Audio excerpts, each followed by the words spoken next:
Well, thanks for sitting down with us. It's good to see you. Thank you for having me. Your fans a few months ago, I think, were surprised to read a message from you that said that you were going to seek some help and some treatment. What was it that brought you to that decision? Well, I basically had a breakdown, and I did some things that I regret to this day. There was a bunch leading up to it, emotionally and physically, that I was doing to myself that I realized was unhealthy for my life, and I wasn't going to continue to be alive if I, continued to treat my body the way that I was. So after years of struggling with an eating disorder and depression and cutting, I decided to go seek medical help and actually go inpatient somewhere. And so that's what I did. But so you were living two lives, because on the outside you were this happy-go-lucky young star. Right. But behind closed doors, depressed.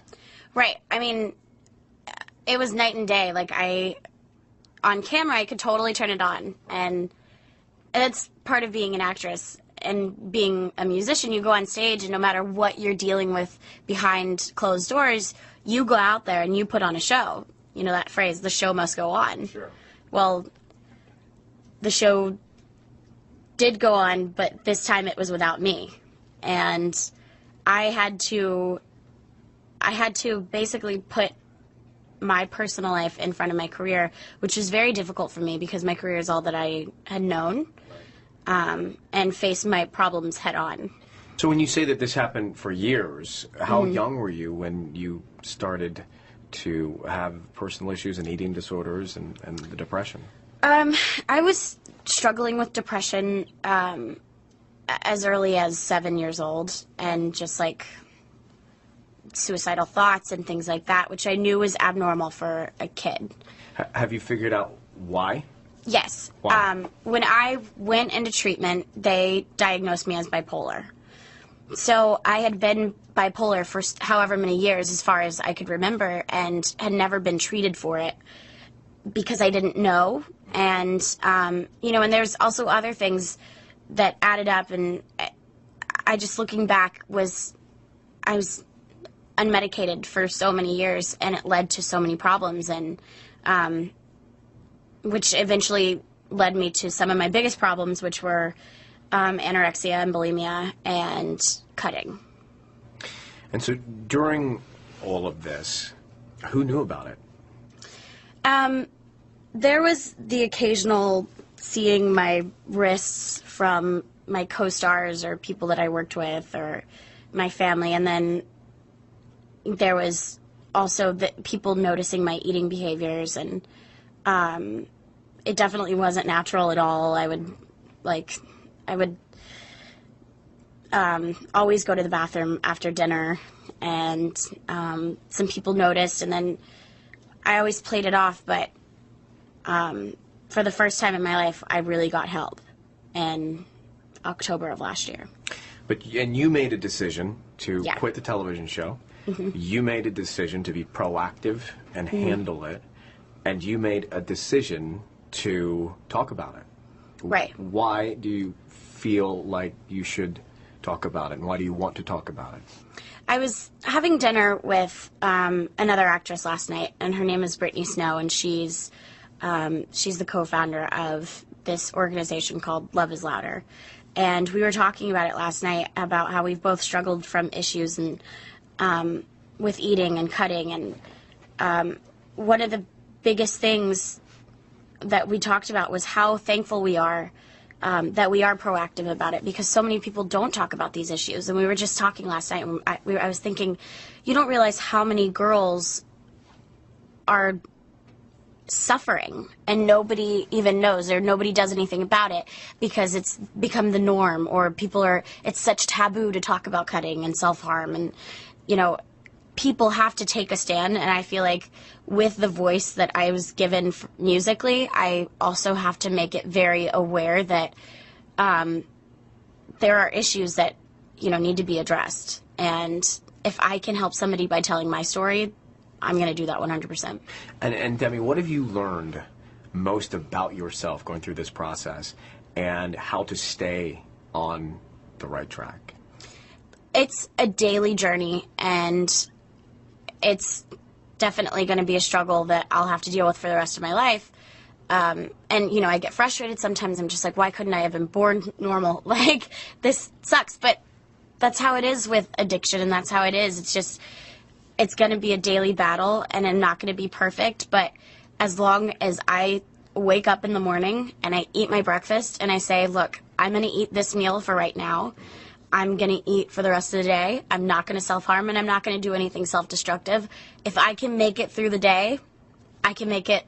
That's all that matters, you know. And I woke up today, and I ate my breakfast, and I did my stuff, and no matter how hard I wanted to fight it, and no matter what negative thoughts and insecurities were coming into my head, I just kept thinking, okay, just for right now. And even if I have to take it, like, literally one bite at a time and say, like, I can do this, then I can make it through it. But I have an incredible support system around me. You were very, very honest with your fans. Were you surprised about their reaction and about the immediate and incredible and overwhelming support?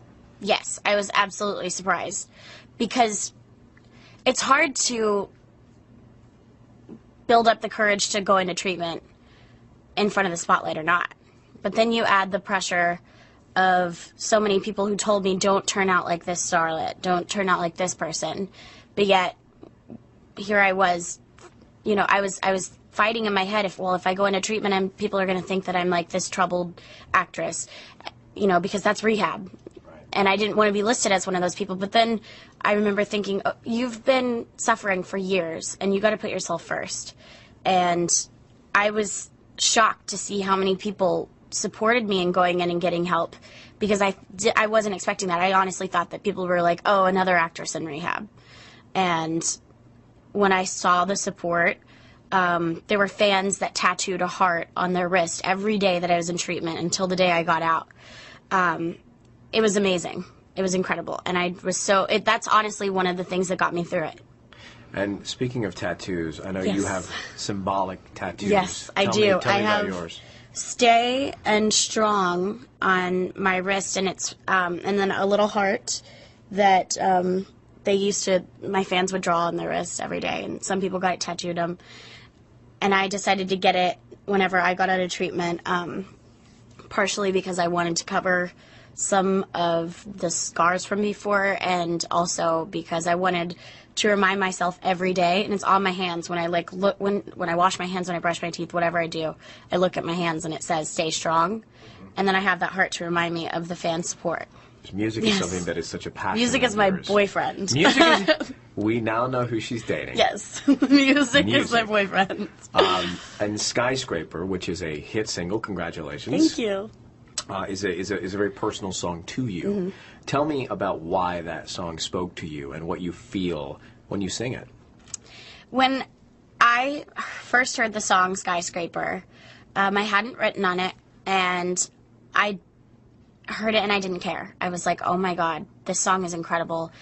And I recorded it a year ago, before anything had happened, before my breakdown, before treatment.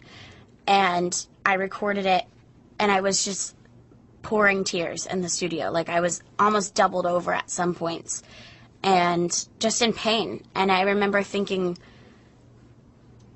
this was kind of my cry for help back then, because I hadn't spoken to anyone about these issues, and I hadn't gotten the help that I needed. So I recorded the song again a few months later after treatment, because my voice is a lot stronger now that I'm not ruining it by damaging it after every meal. And it just didn't feel the same. And we kept the original one, and I just feel, for me, it was such a symbol of, like, I don't know, it was so symbolic of, like, it being the song that I recorded before treatment, yet it's providing a message. And it just was like really crazy, because the way that things played out, it ended up being my single, and it represented everything that I'm trying to it represented what I'm trying to spread the word about, is getting help and rising above any issues that my fans are dealing with, or that, you know, the guy on the street is dealing with. So. And the look of it, and you're set in the desert, and I think you're in, is it all white or an off-white color? I mean, it's an emotional and powerful video. Tell me about how you put that together and the imagery of it. When I first started talking to people about the video, I remember thinking, this isn't like your glam video. Like, I don't want it to look like this video is all about the hair and makeup and the outfit and this and that. And for a lot of the video, I was actually barefoot, because I was like, this has to be so raw, and it has to be able to show all of the emotion that I'm feeling.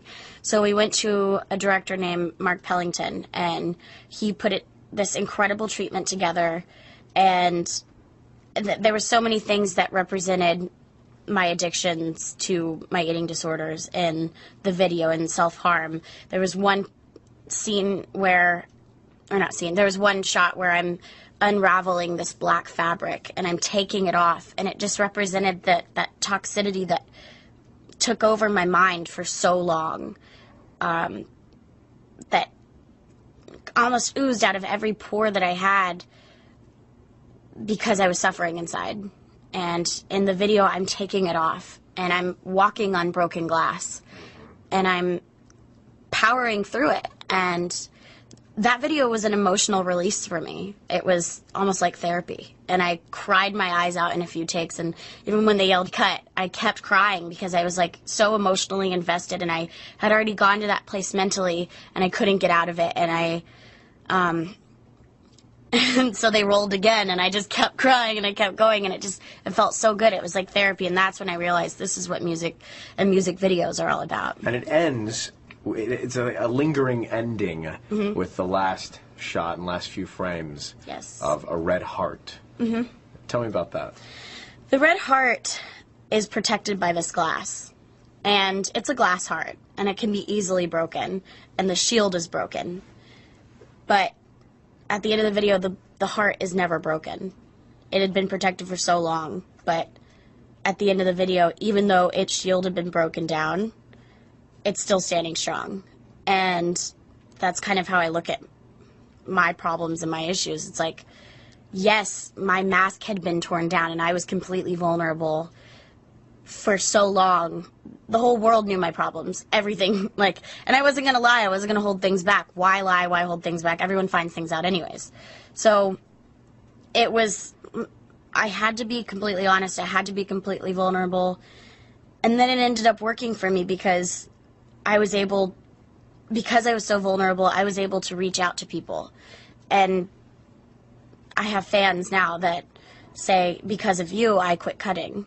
Because of your journey and seeing you in recovery, whether you're fully recovered or not, just like trying to get help and taking that step, you've helped me with my eating disorder.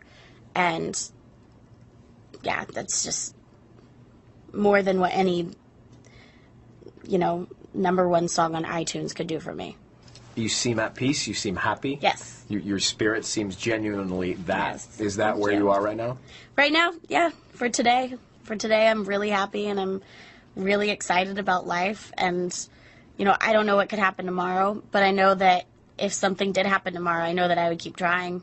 And I know that I could rely on the support system that's gotten me through all of this. And there is not a boyfriend supporting you right now? No, there's no boyfriend. No boyfriend. And I can look you dead in the eye and tell you, Do no not blink. boyfriend. No boyfriend. Music is my boyfriend. Okay, Yes. good. Thanks for chatting with me. It's Thank great to you see so you. Congratulations. much.